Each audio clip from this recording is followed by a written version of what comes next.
D'abord, il y a eu le SAT. Qualifié au SAT. Donc c'était déjà une belle performance parce que c'était pas facile le SAT. SAT très difficile. Avec une bulle qui a duré 1h30 aussi. Voilà.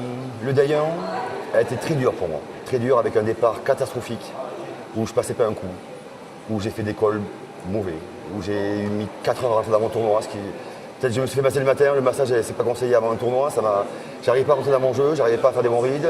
Donc je suis descendu à 18 000, ce qui est une catastrophe en 4 heures. Je me sens paniqué, mais bon, difficile.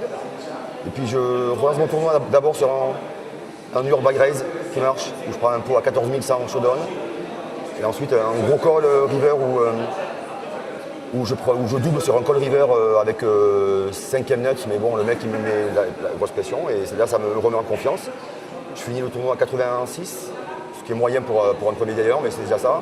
Un très bon day 2 par contre. Un très bon day 2 où j'ai eu pas mal de mains, j'ai été respecté à la table. À la table il y avait 3 pros, donc ça jouait quand même un joli poker, où il y a eu du read, où il y a eu du respect par rapport au 3-bet, au 4-bet.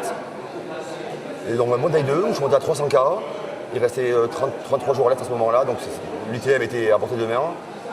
Et vous avez vu que la bulle a été assez longue, avec des pros qui refusaient un deal, ce qui est évident, ce qui est normal, ce qui est logique. Et là j'ai fait un petit choix que j'assume, c'est que j'ai pas joué la bulle. J'ai pas joué la bulle, j'ai joué l'UTM. Donc prix à payer, j'ai perdu pas mal de stacks. Là je suis à 165, 170K, ce qui est pas top, mais bon, j'ai fait un choix, je suis en vie, j'ai de la FE, je pense que ça va bien se passer. Voilà, et puis c'est un nouveau jour, nouveau combat. Chaque jour est différent. Donc heureux pour l'instant, en tout cas, semaine à Marrakech, fabuleuse. Hein. L'accueil, le coverage, des belles photos. Ma femme a vu les photos, elle a adoré. Voilà. Donc tout bien. Vivement cette TF, enfin, j'ai vivement la TF en tout cas, et puis merci pour l'interview. Si c'est les mêmes qu'hier, j'ai profilé les joueurs. Je vois qu'il y a quand même du lourd. J'ai repéré 3 pros. Puis bon, il n'y a pas d'erreur. Ils ont du skill, ils ont du read, ils ont le stack.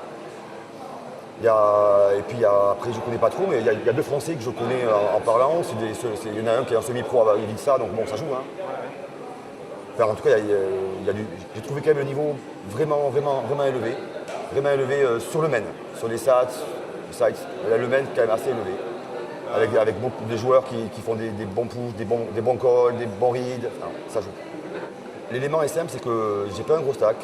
Mais ce qui est certain, c'est que j'ai de la FE sur 14 stacks en face de moi. C'est qu'il y a 3-4 mecs qui sont pour l'instant sereins et qui eux vont attendre un peu comment ça se passe et tout, ils vont jouer leur spot. Mais j'ai quand même de la FE sur 13 ou 14 stacks. Donc tant qu'il y a de la FE, il y a de quoi faire, il y a de quoi faire des moves pré-flop, il y a de quoi quand même gagner des coups en showdown, ce qui est important. Et puis aller au showdown, mais être devant, et puis il faut que ça passe. C'est toujours pareil. Hein. Je ne peux pas encaisser un mauvais coup, voilà, tout simplement. Moi, j'ai pas le droit à l'erreur, un gros sac a le droit à l'erreur. C'est un peu la seule différence qu'il peut avoir. Donc il n'y a pas trop de stress particulier. On a tout vu au poker, gagner des tournois avec 10 bébés, 5 bébés, en perdre avec 40 bébés, enfin, aucun stress par rapport à ça. Seulement faire mon A-game et un roller head. Et le timing, bien sûr. Le timing. Ok, parfait, je te Voilà. remercie. Merci à toi.